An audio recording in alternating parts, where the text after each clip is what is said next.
All right, grown-ups, it's just our time. I love the babies, but to help you, I gotta speak my mind. This segment's here to help you grow with book reviews, lessons, and things you'll be glad to know. If your little one's restless or looking to play, send them to my other playlist. The read-alouds there will brighten their day.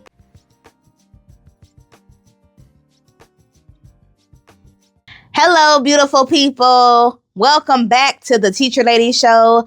Thank you for joining me for this episode of Behind the Book, where we go beyond the pages to get to the heart of the story. Now, today's book review is going to be on Pig the Stinker. If you have not done so, be sure to check out the Read Aloud first on the Teacher Lady Reads playlist. That way, when you go through this review with me, you'll have context on the story that I'm discussing. Now, for this Behind the Book review, we will be going over the glows, what I think was done well, the grows, what I think could have been done differently, who this book is for, how to utilize it as a resource to have a more robust conversation with your child on this week's topic, which is hygiene and ultimately caring for yourself and your mental health, and more. But for now, I know y'all are ready. You ready? Let's grow. Summary in my own words. Pig the Stinker is the story of a dog who refuses to bathe. Okay, the dog likes a lot of nasty things. The dog refuses to bathe, and it's just the dog's journey to staying funky is probably the best way that I could summarize this story. Take home message and target age group. I would say that the take home message has to do with upkeep of self and just overall the pig's desire to be in the mud. There was definitely the message of the adult or the grown-up trying to get the pig to bathe and the pig just refusing. And at the end of the story, we do see that so it's a pug, it's a dog, but the dog is named Pig. So as I use those interchangeably, bear with me. But at the end of the story, the dog does finally take a bath very reluctantly, but we do get him in there. Okay. So overall, I would say the take home message is even if you don't like it, you kind of got to clean yourself. And it is an important way to take care of yourself. Now, in terms of age group, you can go super young. I feel like even a 3-year-old child would be able to listen to this story and kind of understand the ideas around it. The pictures are definitely helpful in that sense. So 3 years old and up, probably I would say at about 7, maybe 8, children will start to get restless with the story. But overall, it is one that you can take a look at if you have a younger child. Who this book is for, I would say this is for children who struggle possibly with bathing themselves, children who have a hard time kind of taking care of their personal hygiene, who don't necessarily understand the value of a bath, anything in that kind of vicinity. This book could be utilized as a resource, and that would be a child that might find it helpful to be able to see the process. Glows. My glow for this story would be the pictures, even to a fault, because some of the images were like, okay, here goes poop. But I feel like the illustrations in terms of the dog and the colors were just really, really well done.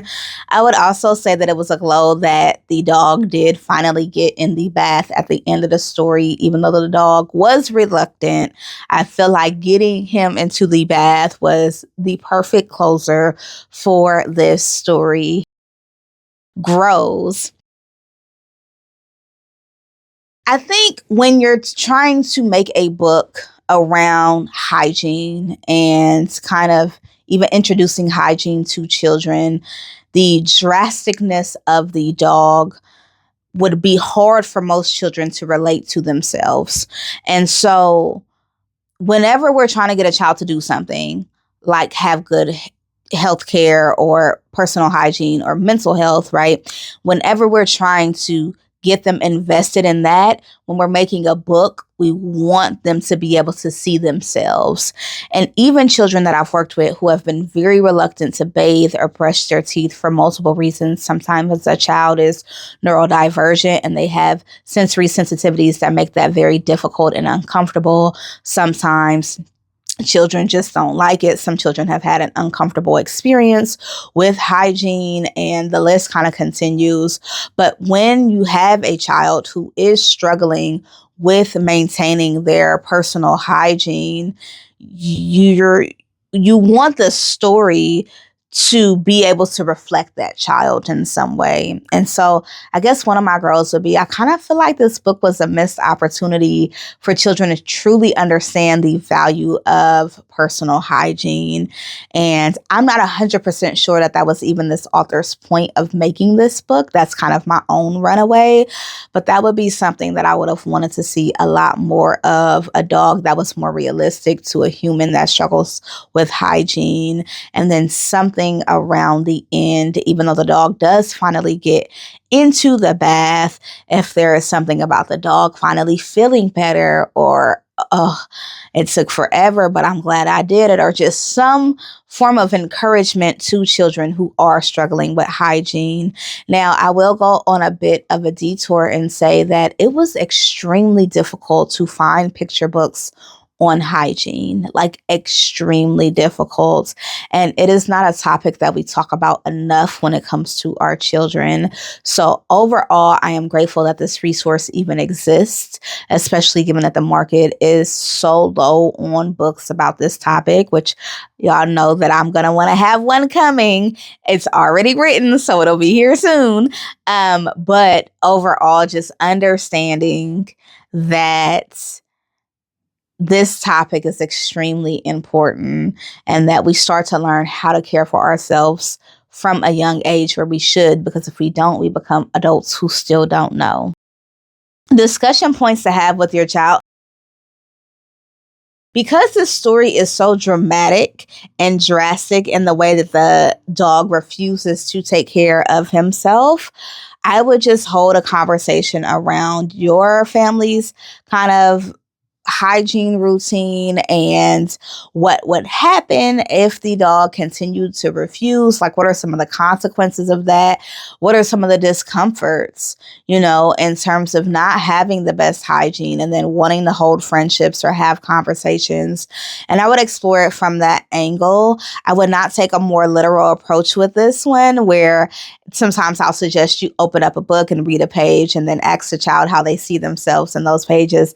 For this book, because it is so dramatic and drastic, I would not go that route, but instead I would use it as almost this detour to hold a conversation around personal self-care and hygiene practices.